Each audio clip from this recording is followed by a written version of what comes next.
This is the Noir Hour, and I'm here with Raven Chain of Sister Kill Cycle and his cat. Yeah, this is Hades. Right? Yeah, I can't. I'm waiting for my cat to bust in the door at any moment. So, well, man, how have you been doing? Good, man. You know, this year has been kind of crazy with everything going on. Um, we've just been working, chipping away at songs for the new record. Um, so hopefully we'll have a single before the end of the year. I don't want to promise anything, but we're hopeful. Um, we had several lineup changes over the past 6, 7 months. So we finally had to get busy and actually take some time off and get some real members dedicated to the band, which I think now we can do. So this lineup seems like it's going to last a while. Awesome. Yeah, man, we've been trying to get this set up for so long on my radio show. It's like, oh man, this week, and it's good to have you. Yeah, well, I'm glad to be here, brother. Definitely love your show, and of course, you're in one of my favorite bands, October Noir. So Yeah. it's Make me blush. Yeah, well, you look good blushing. Thank you. You as well. You got a little. You don't have any blush on yourself. But look, man, I wanted to talk to you. How long have you been doing this? The one thing that I wanted to mention is I'm a Spotify junkie. So when I got on Spotify, I see that you've got the one album on there, the most recent. And then as I go back on YouTube, I'm seeing a lot of music that I didn't know was there. Yeah. So what's the deal with that? I've been playing music my entire life. So from the time I was 16 and bought an old beat up Ford Econoline, I've been in some band or another touring. I think our first tour we actually did before I even turned 18. I was 17, and of course we were doing the goth punk rock thing, just sneaking into bars, lying about our age, because most. But it was a band called INRI, which was above the cross on Jesus. However, our acronym for it was I'm nailed right in, the goth punk band. So I mean, pretty much, to be honest, what Sister Kill Cycle is today has just been evolving from that one band. It's like stop Kill Cycle or stop that band. It pretty much evolved and changed names. Yeah. So I would say the better part of Sister Kill Cycle, actually, we took on the name in 2000. So I guess now it's been going on 23 years with Sister Kill Cycle. Damn, well, you've had quite a run, and then you got a lot of fans. You got a lot of fans on YouTube and a lot of views and stuff. And I've been going back. I've been listening to songs like No Surrender and Cruel World, which I love. I played them a bunch on the radio. And Black Widow, man, that just makes me want to break some shit. It's almost got like a Static X feel to it, where it just, the way I feel when I listen to stuff like that, it's. Yeah, like push it. Yes. Yeah. Yeah, I can see that. It's actually, even though it's like heavy and herky like that, it's actually kind of like a funeral, a dirge. We've actually have a really, really rare version of it where we slowed the tempo down halftime. So the whole song's like played almost like you guys in October Noir, just really, really slowed down. I may release it one day, I may not, but well, you'll have to send that into my email so I can check that out. Yeah, it basically it takes a 6 minute song and turns it into like 12 and a half minutes. So that's why it would never work on radio or anything like that. Yeah. Well, most of our songs are 6, 7 minutes long, so. Yeah, of course. But being a fan of that, I'm always one of those guys that like when I really like a band or like a song, I don't want it to end. So Right. those 6, 7 minute songs are good for me. Yeah. Well, it's the same way I feel about like The Cure and bands like that from way back. Which I mean, that's the same way, it's kind of, I mean, we get the Typo Negative ripoff all the time.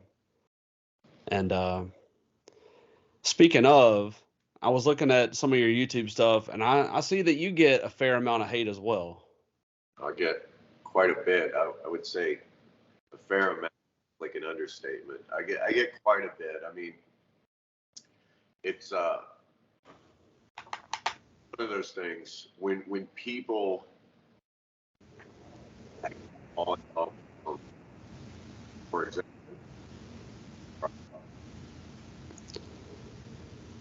they almost hold them up like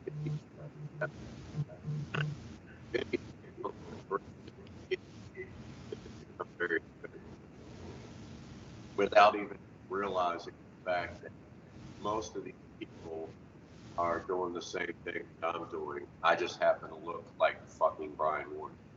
Yeah. What do you put on some black eyeliner and some black lipstick and you play rock and roll. I mean, Yeah. Well, maybe you just look too much like him because I don't feel like the music is super. I don't feel like it's super pushing to Marilyn Manson as much as I find a lot of other elements in there. yeah, I mean, don't get me wrong. I mean, Manson's a fucking great artist, and he's pretty much been the cheerleader for any of us in like darker genres for years and years and years. So I really appreciate that. Yeah. He's basically given us a voice in the mainstream, if you will. But I mean, growing up, he and I are not too dissimilar in age. I think he's like 3 or 4 years older than me. But we grew up, I mean, listening to the same stuff. I mean, Led Zeppelin, The Doors, Super, David Bowie, all those were also my influences. Of course, I have a lot more influences than that. I was like really big into like the punk scene in the early days, and then of course the goth scene. Most goth people will tell you they can't stand Marilyn Manson because he's not goth. Yeah. You have that, but to go back to that initial statement, it is what it is. People, especially nowadays, people are wanting to cancel and label anything they can. And if you take the time to acknowledge it or pay attention to it, you just become victim of it. So I pretty much just choose to sum it up to, it's one person. They're allowed their opinion. Let them think what they. It's only when they completely get me wrong that I feel like I need to address it and speak up for myself, because it's like, if you call me a Chevy van, I'm not a Chevy van. I don't know where you're getting that. So I would want to rectify the situation. But other than that, it's like, whatever. I don't even care. What do they say? Hate is going to hate. That's right. That's right. Well, if you don't have haters, you're doing something wrong. I'm doing something right, because there's quite a list. That's right. Yeah, I've had a few people that were really excited when they found out that we were going to do this, and they've been waiting on it. I guess they wanted to hear two guys chat about their shit. So here we are. Hopefully we don't disappoint. Hopefully not. I got a question. I wanted to talk about the Massacre of the Guilty album. Okay. Where is it at? Because I don't see it. What's the deal with that? I don't think I've even heard a lot of it. Mask of the Guilty, Yeah. pretty much can only be found on Reverb Nation. Okay. During the time we were doing that record, we were in between labels, and we didn't want either label to get a hold of it. Okay. We were working with Sarah Lee Lucas, who is actually the original drummer for Marilyn Manson. He was, on a lot of the mastering for that album with Trace, who also works with Nine Inch Nails. Kind of free.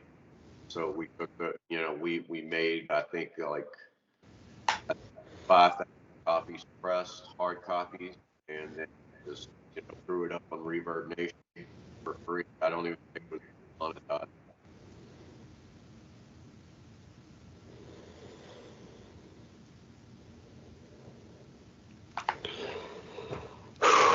Man, you're freezing up. Oh no. Shit. I know it. You're freezing up on me. My neighbor's probably trying to steal my Wi-Fi. Neighbors are fucked up like that. Oh well, we're gonna keep this going. We're not gonna stop this. You can just cut stuff. Huh? I said you can just cut out whatever shakes and bakes. Yeah. Well, I like to not do that. I like for people to see me sweating over here. You're a fucking show. You can do Yeah. I'm a super novice, so fuck it. We all were new at one time and everything. That's right. So look, you done some covers. Yeah. You done some covers. What of the covers you've done, like you done some Manson covers, and I know you did Cry Little Sister. We did that. We did that as well. Mm-hmm. What are some of those covers that you're really the most proud of? Probably one of my favorites would have to be I Ran from Flock of Seagulls. I've always been like a really huge 80s fan. Anything 80s, music, cars. Fortunately, I I actually got to grow up in the 80s, so I remember what it was like, and it was pretty Yeah. happy. So yeah, probably I Ran from Flock of Seagulls, and actually out of all of the covers we've done, that's the only one I've been able to monetize and sell. I have direct license from Flock of Seagulls to do it. So Nice. That's probably the one that I have not heard. So I'm gonna go listen to that here in a minute. yeah, it's on there. I mean, I've always liked doing covers, just because if I like a song, if I like a band, I just it's kind of like an homage. One, and for two, it's just fun to try to play, something like we did Jim Carroll's "People Who Died." That's up. I mean, I've done probably hundreds of covers around. We've done Nine Inch Nails before. We've done before, but as far as recording, there's probably just a handful out there. Yeah. Okay. Yeah, I mean, I've been in cover bands before, and you go out and you play a show and you make a ton of money and people love it. But then if you're in an actual legitimate band and do covers, then people shit all over you. And unless you do it really fucking well. Well, that's what, the covers that we've done, we've really tried to almost change up a lot about it. We did Crimson and Clover and actually added some parts to kind of make it flow because it's such a weird song. And I'm totally familiar. yeah. I know most of you guys' stuff, especially the covers. Yeah. Well, I feel like the covers, they're great for us, but then they kind of throw us in a corner as well. it's almost like nobody really listens to the originals. The band. Well, the critics, I'll say. Right, right.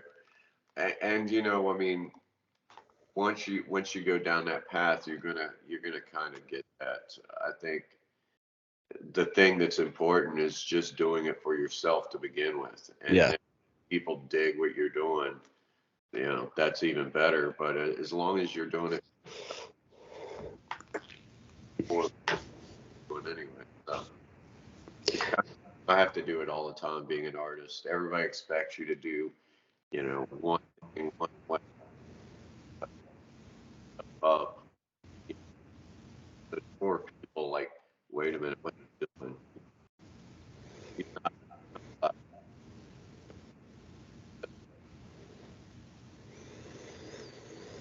just, my advice is just rock on, man. Just do what you do. Yeah. Well, I think the same can be said for both of our bands. I think we have more fans and people that really enjoy it as opposed to the ones that hate it. So Yeah, I agree.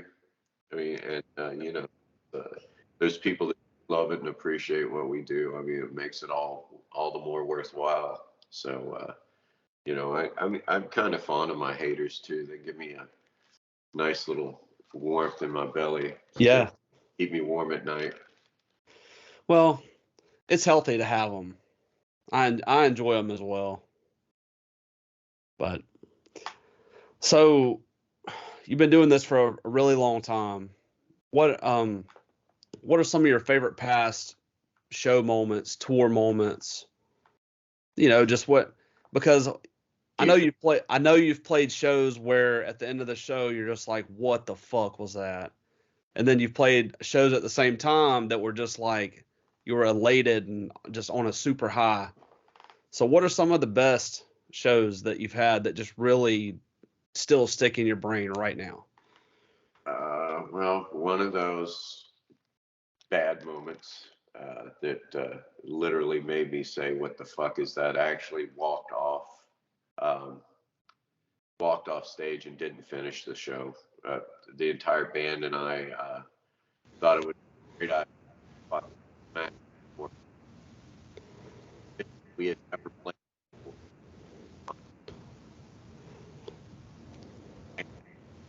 what we call in the industry a complete train wreck.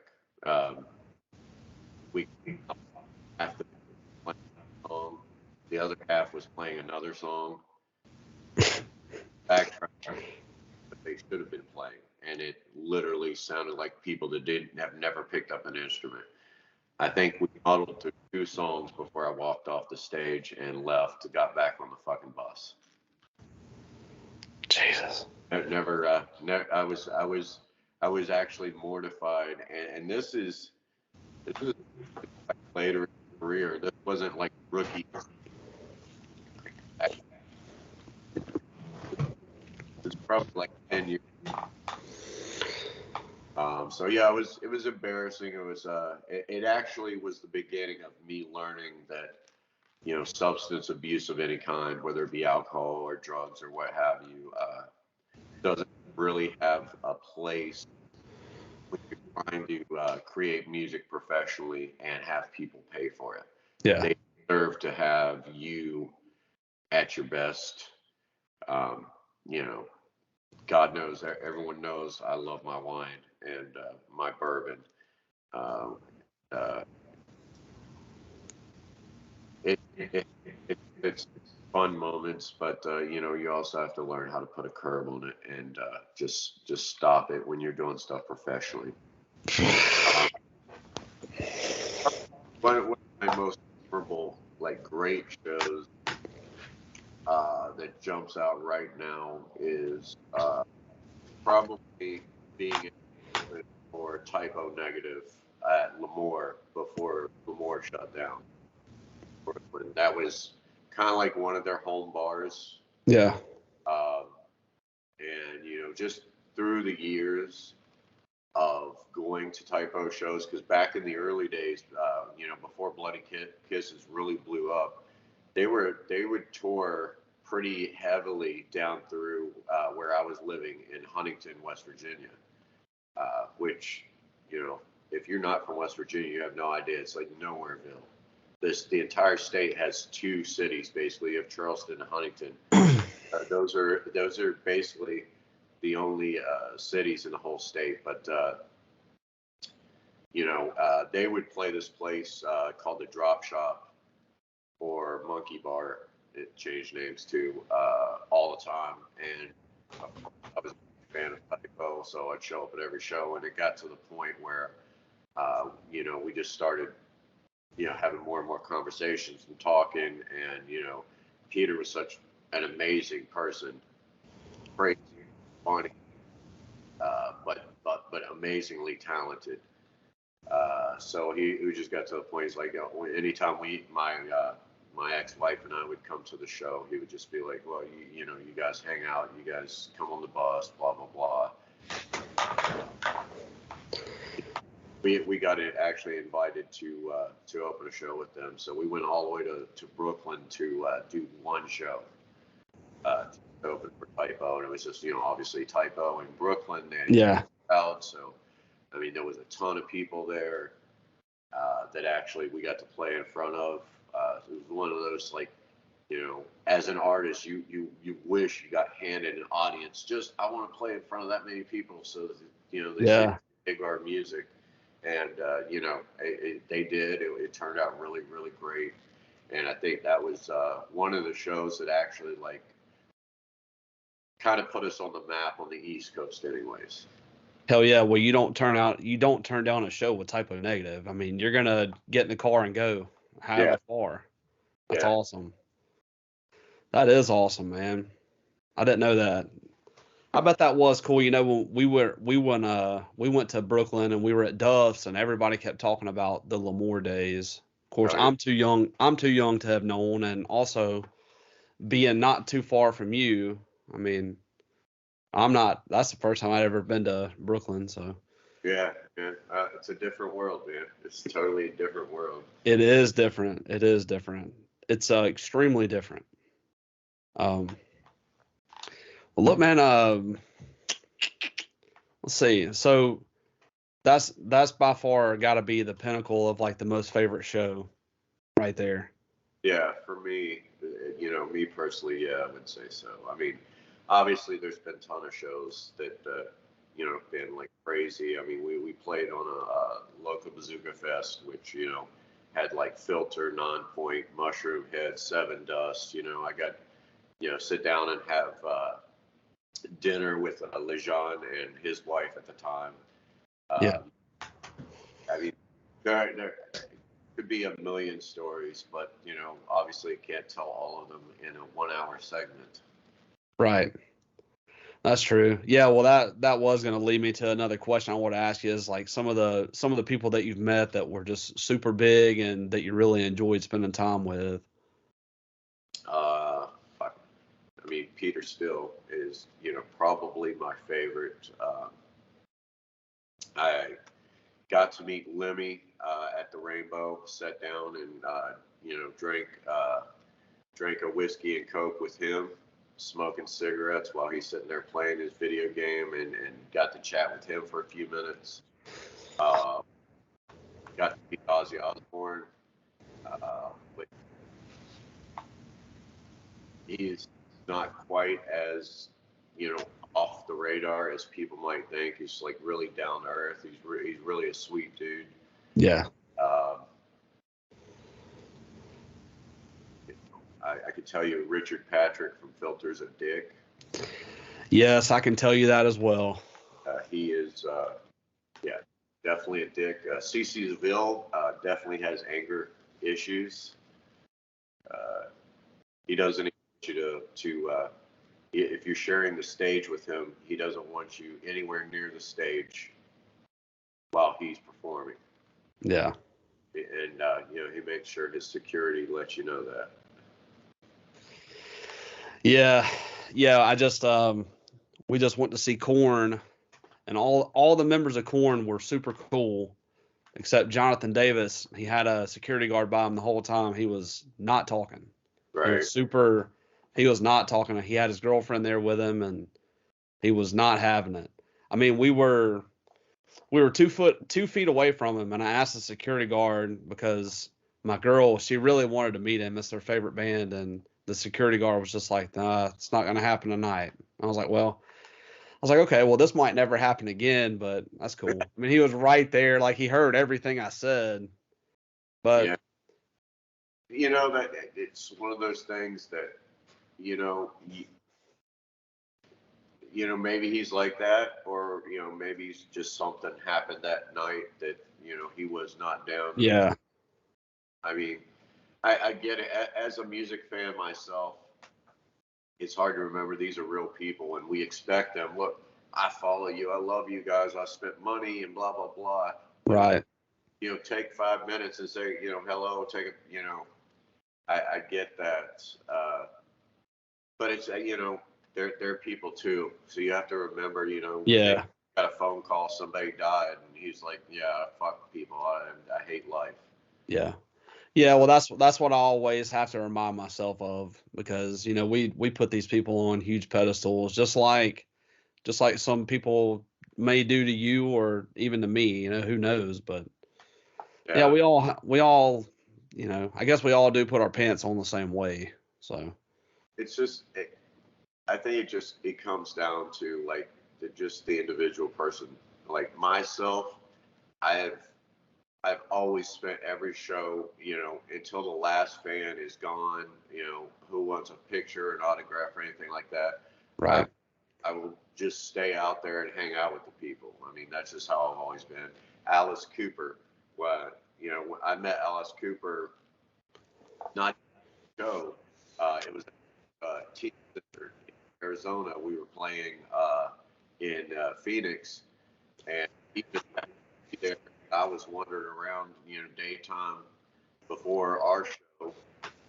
Happened to be across it, looking at Alice Cooper, blah blah blah. Of course, everybody knows Alice Cooper is my hero. Um, and one of the old ladies let me come in and asked me if I want to take a tour of the place and check it out. And of course, yeah. And what it is it's like a teen center for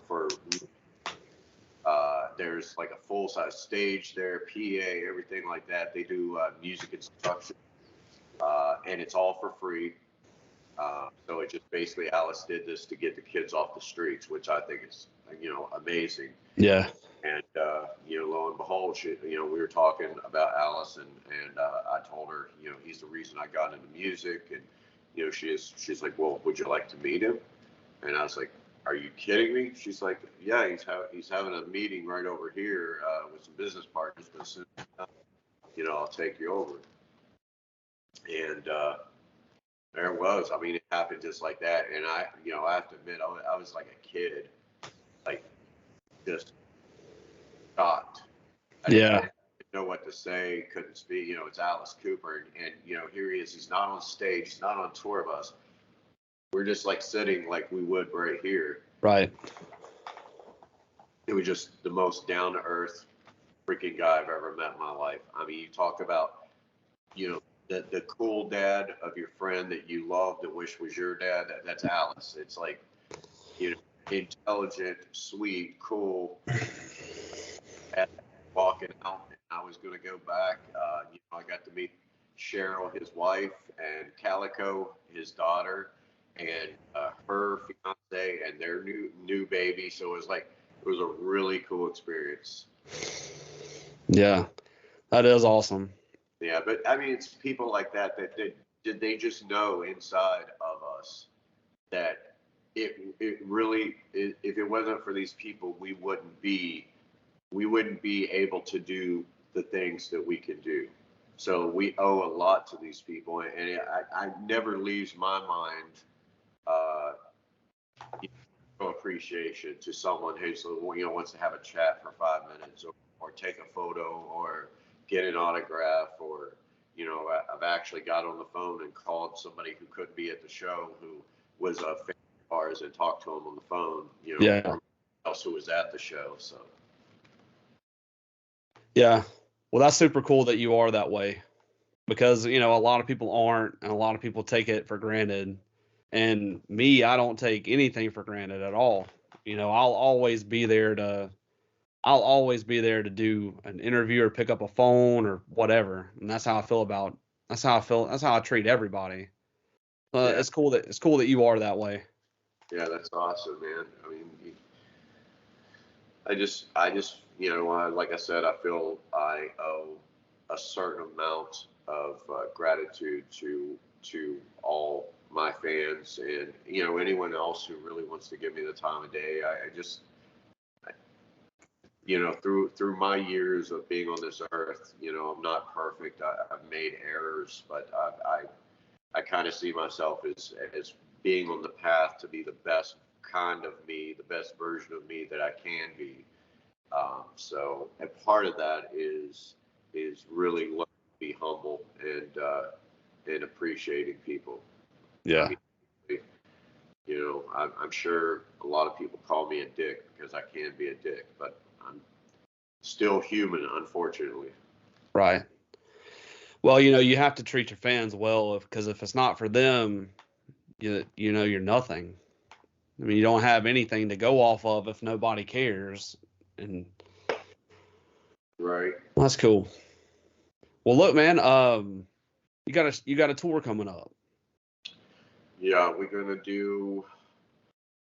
been trying to gear up, obviously, for this tour for a little while, and time flies.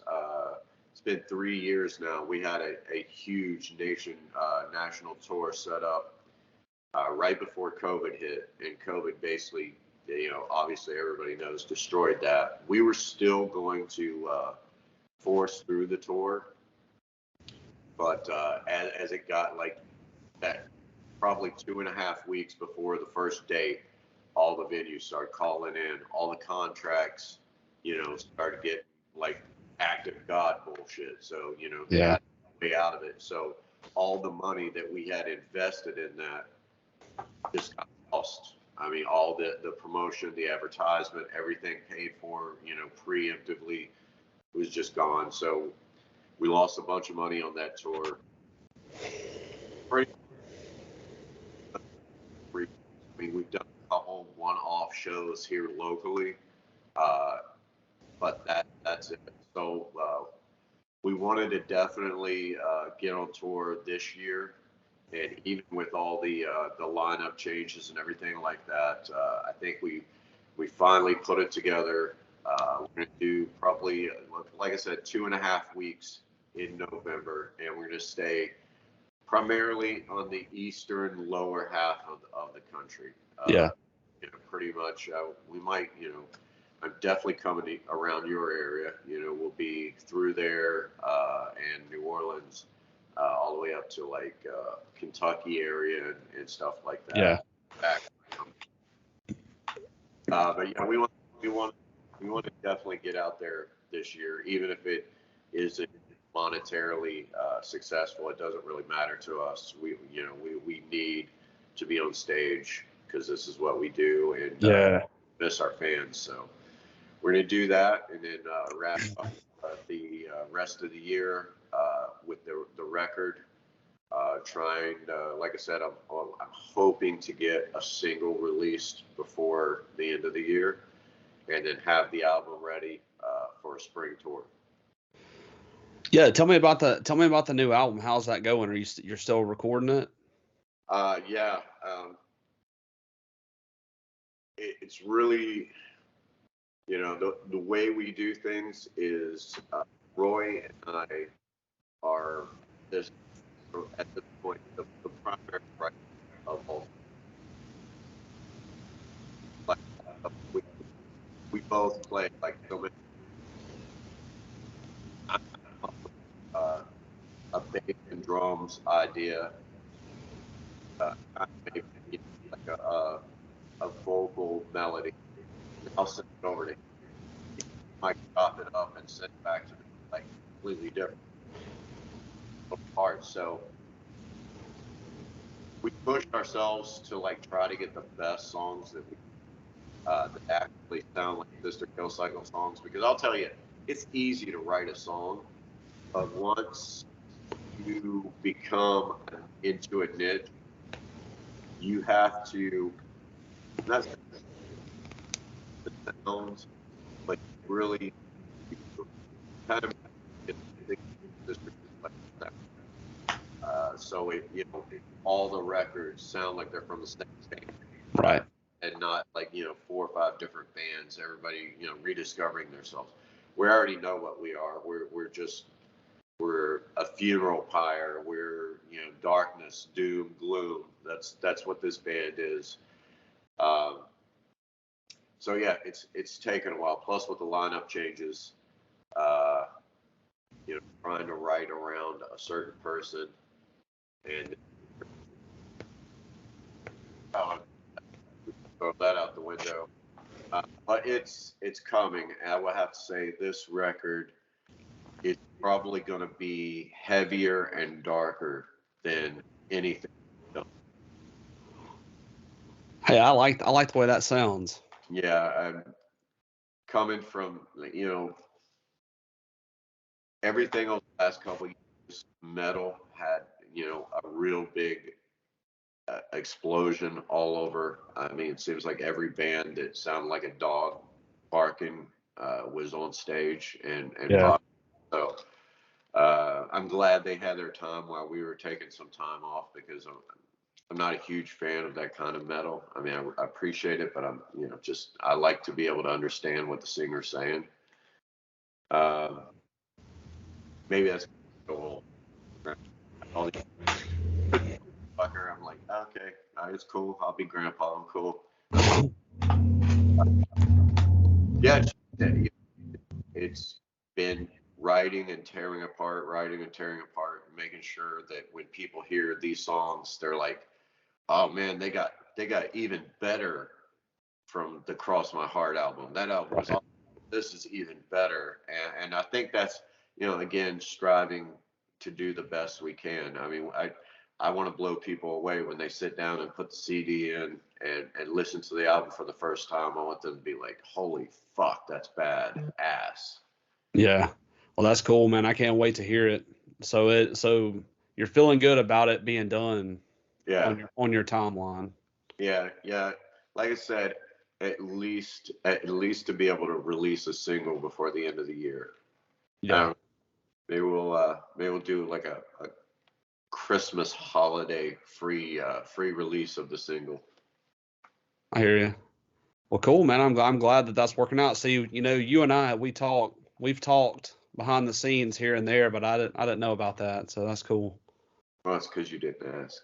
Well, well, I usually when I'm looking on the computer and the phone and stuff, I usually see a lot of that, but I haven't seen a lot of that talked about. So Well, this is why I came on your show, and okay, we can discuss the things that you want to ask. So, all right. Well, good. I'm glad that you're working on some new material. I can't wait to hear it. We have a new single coming out. Uh, well, It'll be out by this time. It's going to be the 20th. okay, cool. Yeah. And we're currently writing an album, and it's actually flowing very well. There's a bunch of songs that are shaping, so it's exciting.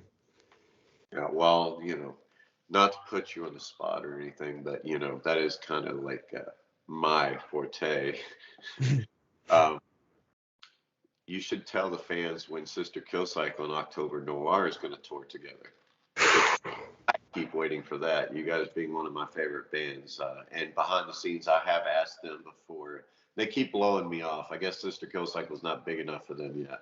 No, it's not that. It's not that. We're taking a little break from live shows for a little while we're writing this album and getting some things squared away in the personal arena. Yeah, yeah. But I know. I would throw that out there so people might be like, wait, what? yeah. That Oh, would be awesome. I would love to. I would love to. Whew. Of course, I'd have to save up to go on tour because, the money's not always the best, but hell, I'd love to. Well, that's why we'll have to see what happens after this year, how the state of our economy is looking. But you know, we've got good people on our side as far as management and agents and stuff like that to make sure we don't go so broke on tour, because Right. people don't understand. Bands like ours, I'm rich, but I'm not rich.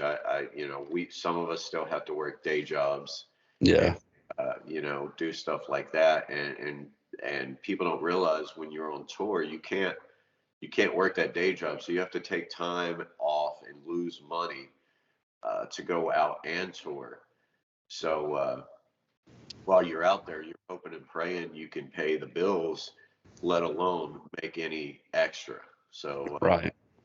I totally get it, and you have to have the entire band squared away in order to be able to do that, and it is difficult, especially you get 4 or 5 guys in a band. That's 4 or 5 different lives that have to be arranged and set up to be able to go and do that.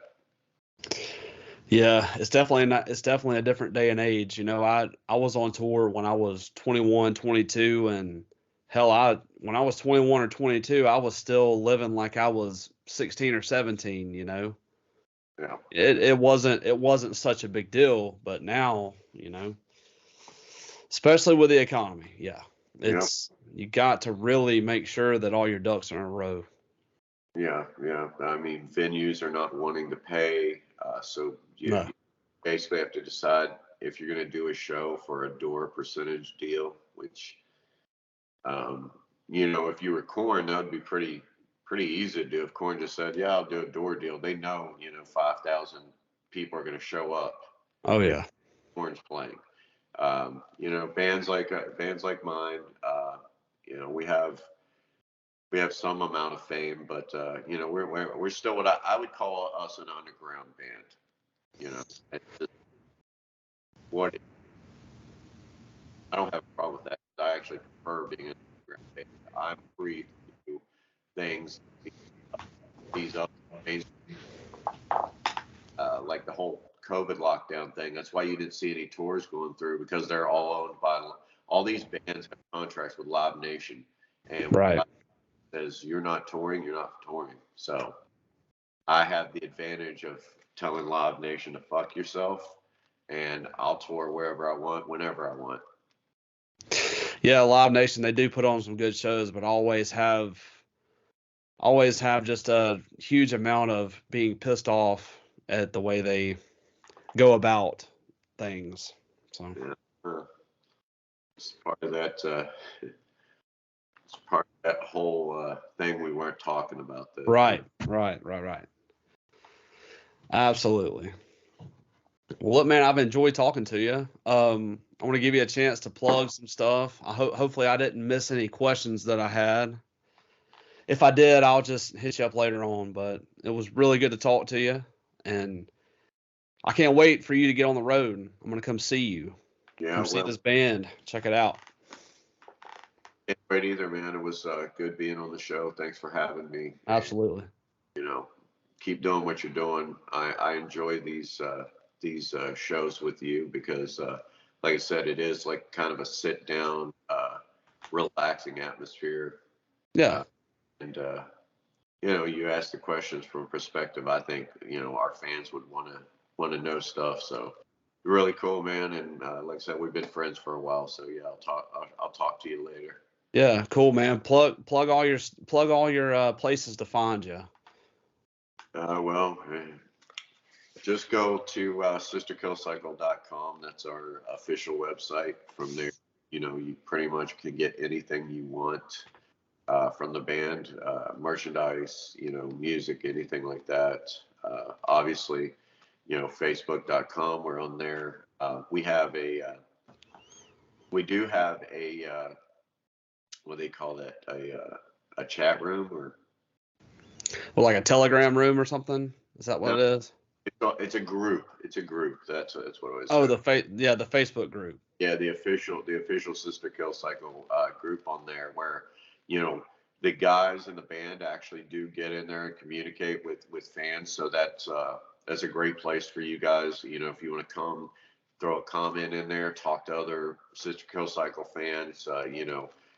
We get in there and have conversation with you guys. So it's not somebody acting like the band in there. We act on there. So you can find us in there quite often. So drop by and say hello. And thank you, Tyler, for having me, and Absolutely. you guys all for supporting what I do. Yeah, man. All right. Well, I'm gonna see you on the road sometime soon. All right, brother. We'll see you in November.